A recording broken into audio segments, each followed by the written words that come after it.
नमस्कार, मैं हूं आचार्य विक्रमादित्य। हमारे इस चैनल पे आपका स्वागत है। आपने हमारे कई वीडियोस देखे होंगे और शायद बहुत सारे लोग तो पहली बार जुड़ रहे होंगे, तो हम आपका पुनः स्वागत कर लेते हैं जो पहली बार हमारे इस कार्यक्रम में जुड़े हैं। ये चैनल है विशेष तौर पर मैं आचार्य डॉक्टर विक्रमादित्य आपके साथ रहता हूँ इस चैनल के माध्यम से, और हम प्रयास करते हैं कि भारतीय संस्कृति की वास्तविकता आपके समक्ष लाएं। देखिए, भारतीय संस्कृति वास्तविक तौर पर जन कल्याण के उद्देश्य से ही विकसित हुई। भारतीय संस्कृति में ऐसा कहीं प्रपंच नहीं रचा गया कि जिससे किसी को कष्ट हो, लेकिन कुछ लोग होते हैं जो इस संसार में अपने लाभ के लिए लोगों के लिए कुछ और उपस्थित करने का प्रयास कर देते हैं। जैसे एक सपोज मान लीजिए एक मेडिकल साइंस है, मेडिकल साइंस में बहुत अच्छे से अच्छे विद्वान डॉक्टर हैं जो जनमानस की सेवा करने के लिए होते हैं। इसी प्रकार से ज्योतिष विज्ञान के अंतर्गत भी बहुत सारे ऐसे लोग आ गए हैं जो बहुत सारे कष्टों को दूर करने के नाम पर पता नहीं क्या क्या लूट लेते हैं और फिर कर्मकांड को, भारतीय संस्कृति को, ज्योतिष विज्ञान को बदनाम करने का प्रयास करते हैं। तो ये सारे के सारा दारोमदार आपके ऊपर है। तो देखिए, आपको समझना उपस्थित करनी है कि हमें कहाँ किस प्रकार से कौन सही रास्ते पे डालने वाला है और कौन कष्ट में उत्पन्न करने के योग बना रहा है।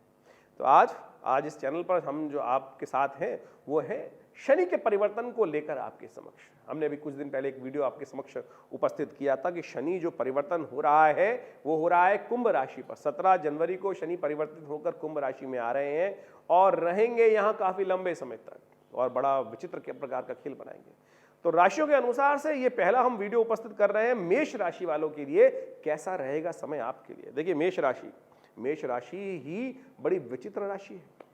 मेष राशि आपने देखा होगा कि संसार में जो सबसे पहली राशि मानी जाती है मेष, एरिस जिसको बोला जाता है, और इस संसार की उत्पत्ति जो हुई है वो मेष राशि से ही हुई है।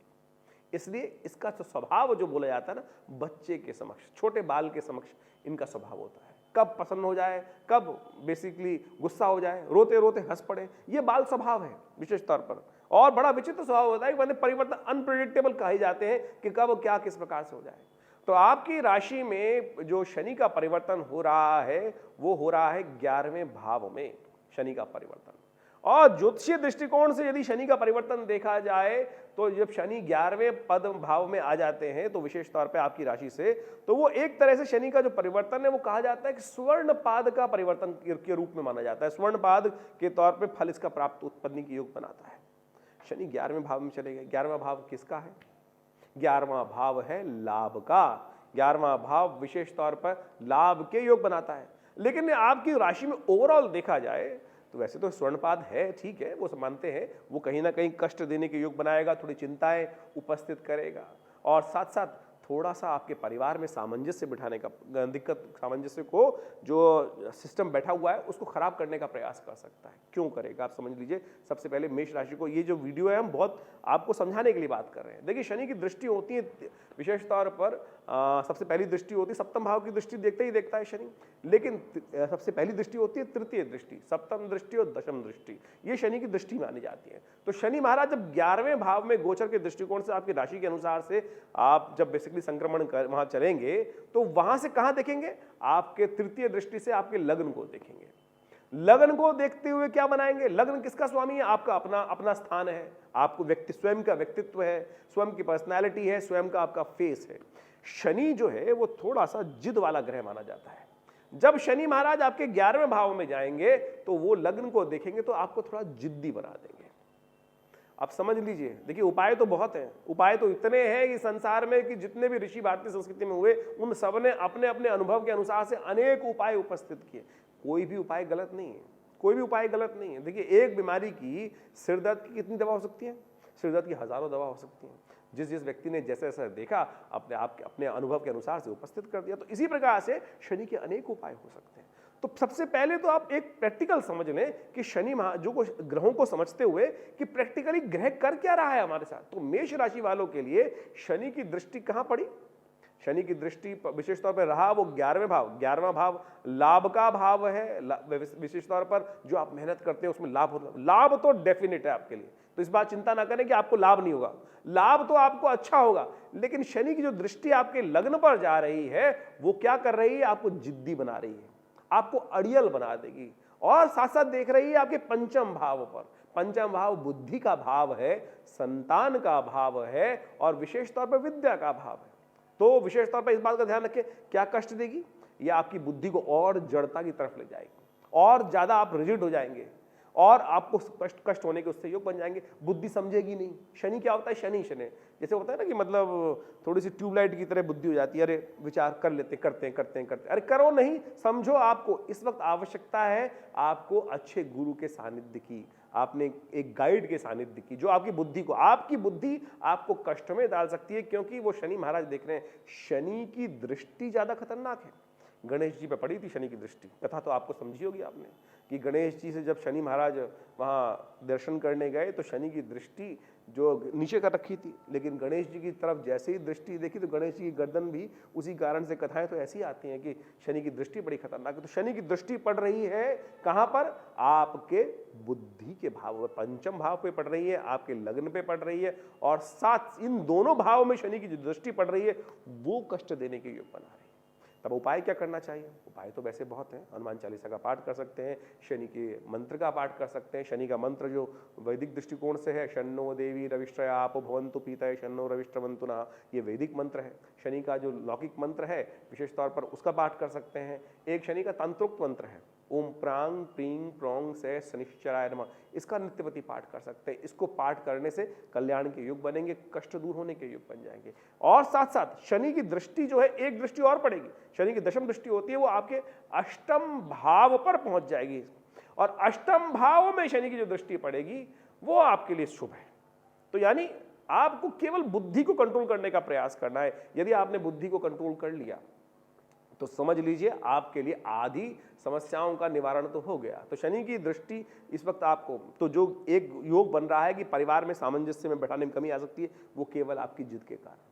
तो मेरे से प्रैक्टिकल उपाय समझ लीजिए, हम प्रैक्टिकल, मैं ज्यादातर इस बात पे बिलीव करता हूं अपनी ज्ञान के माध्यम से कि हम प्रैक्टिकल उपाय करने का प्रयास करें। हम आदि भौतिक, ये नहीं कि मंत्र विज्ञान और विशेष तौर पर पूजा पाठ काम नहीं करता, अरे वो तो आदि भौतिक है, वो तो चमत्कार उपस्थित कर देगा यदि आप प्रैक्टिकल दृष्टिकोण से करने का प्रयास करेंगे। लेकिन यदि आप इन प्रभावों को, कि शनि ने क्या देखकर, मैंने आपको इस वीडियो के माध्यम से ये बताने का प्रयास किया है कि शनि क्या खेल करने वाला है। जब तक उस खेल को नहीं समझोगे ना, तब तक कुछ नहीं होने वाला। आपने रास्ते में जाते हुए देखा होगा कि एक जगह लिखा होता है कि भैया this is accident prone area, drive safely, गाड़ी चलाते वक्त। आपको नहीं तो मैं तो भैया चलाऊंगा, मुझे तो बहुत एक्सपीरियंस है। लेकिन जब आप वो पढ़ लेते हो तो क्या होता है कि सबकॉन्शियस माइंड पे एक लाइन आ जाती है, एक दिमाग इंगित हो जाता है, नहीं नहीं कुछ सावधानी चल लो खाली। तो क्या होता है, आधा उपाय तो हो गया।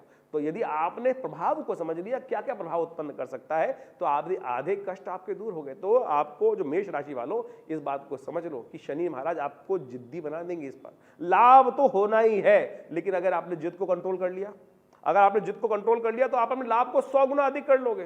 तो क्यों जिद के चक्कर में मर रहे हो? तो जो विचार आए उसलिए थोड़े कान खुले रखो ना।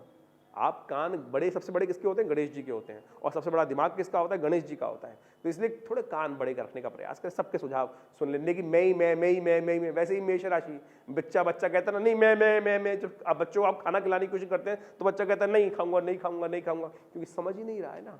तो अब तो आप बड़े हो गए हो, तो कोशिश करो, समझने का प्रयास करो। जो लोग बच्चे हैं, जो विद्या अध्ययन कर रहे हैं, उनके लिए बहुत खास रहने वाला है ये समय। देखिए ये शनि महाराज जो 2.5 साल के लिए पदार्पण कर रहे हैं कुंभ राशि पर, आपके विद्या भाव को देखेंगे भैया लोग। आप लोग यदि एक पुरानी कहावत सुन लो, पढ़ोगे लिखोगे तो बनोगे नवाब। तो आप समझ लो, अगर आगे बढ़ने का प्रयास करना है, ये समय किसी ना किसी कारण से आपके विद्या अध्ययन में आपके कष्ट देने के योग बना देगा।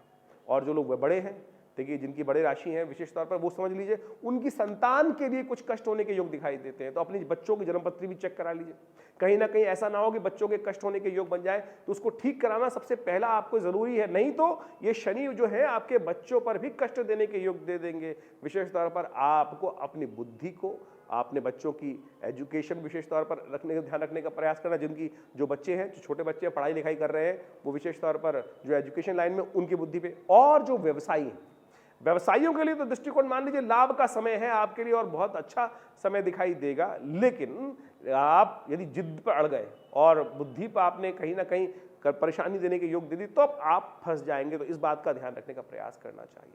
अब उपाय क्या करें, इस कष्ट को दूर करने के लिए उपाय क्या है? सबसे बढ़िया तो रेमेडी है। रेमेडी विशेष तौर पे आपको जो करने का प्रयास करना चाहिए वो है, आपके लिए सबसे श्रेष्ठ रेमेडी जो हम आपको बता रहे हैं, आप अपनी सामर्थ्य के अनुसार से एक काम करने का प्रयास करें। तेल का देव, शनिवार के शनिवार आप तिल के तेल का दान यथाउचित भाव से करने का प्रयास करें। ये आपके लिए बहुत कष्ट को दूर करने वाला रहेगा और ये उपाय यदि आप करेंगे तो आप मान लीजिए आपके बहुत सारे कष्टों को दूर करने में आपके लिए बहुत अद्भुत प्रकार से सहायता प्राप्त होगी। शनि महाराज आप पर कृपा करेंगे और आगे बढ़ने के अद्भुत योग बनाएंगे। और साथ साथ आप एक काम और कर सकते हैं, सुंदरकांड का पाठ कर सकते हैं। और तेल की बात पे याद आ गया हमको एक बात, एक बाबा हैं बहुत बढ़िया तरीके से पता नहीं क्या करते हैं और शनि को स्नान करवाने के लिए तेल की व्यवस्था हमारे शास्त्रों में एक उपाय आई है। देखिए सबसे पहले तो समझ लें कि निमित्त मात्र के उपाय हैं। कुछ बाबा लोग ऐसे हैं जो शनि के को उपाय करने के लिए मनो तेल 15-15, 20-20, 100-100 टीन तेल के शनि पर तलवा देते हैं। क्या कर रहे हैं भाई आप? फिर आप धर्म का उपहास बन जाता है। ऐसा करने से कोई क्या ग्रह का उपचार होगा क्या? आप समझें कि अगर आप मिट्टी में भी तेल डाल रहे हैं तो आप उससे उपाय नहीं कर रहे हैं। ये तो ग्रहों का आप मजाक हो गया है जिस प्रकार के उपाय हम करने शुरू कर देते हैं।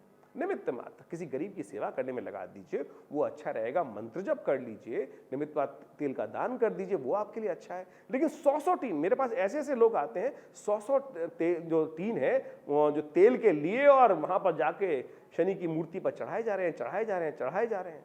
देखिए भाई साहब, हम आपको समझाने का प्रयास करें, ज्योतिष एक प्रत्यक्ष विज्ञान है और हमारे यहाँ पूजा के तौर पर प्रधान देवताओं की उपासना करने का नियम है। सनातन के अंदर प्रधान देवताओं की उपासना करने का नियम शास्त्र में बताया गया है। लेकिन जिस प्रकार की ये विडंबना शास्त्रों में कुछ लोगों ने उपस्थित करने का प्रयास किया वो ठीक नहीं है। आशा करते हैं आप इस वीडियो के माध्यम से अपने कष्टों को दूर करने के लिए जो हमने रास्ते बताए उनको समझने का प्रयास करेंगे। और हमारे जो आश्रम पर नित्यपति यज्ञ होता है उसमें हर रविवार को हम शनि के विशेष मंत्रों के द्वारा, शनि के विशेष स्तोत्रों के द्वारा और वैदिक मंत्रों के द्वारा यज्ञ भी कराते हैं और कोई फीस नहीं है। आप समझे, हमने बिल्कुल व्यवस्था कर रखी कि कोई जो भी आना चाहता है उसमें नहा के स्वच्छ कपड़े पहनकर सुबह 8 बजे आश्रम में होने वाले उस यज्ञ में आप भाग ले सकते हैं। दिल्ली में विवेकानंद योग आश्रम लक्ष्मी नगर में स्थित है। आप इसका वीडियो पे नीचे जो एड्रेस चल रहा है, फ़ोन नंबर चल रहे हैं, वहाँ पर आकर आप उस यज्ञ में भाग ले सकते हैं और माँ भगवती का सानिध्य प्राप्त कर सकते हैं और उनके आशीर्वाद से आपके कष्ट भी दूर होंगे और आपको आगे बढ़ने में सहायता प्राप्त होगी। नमस्कार।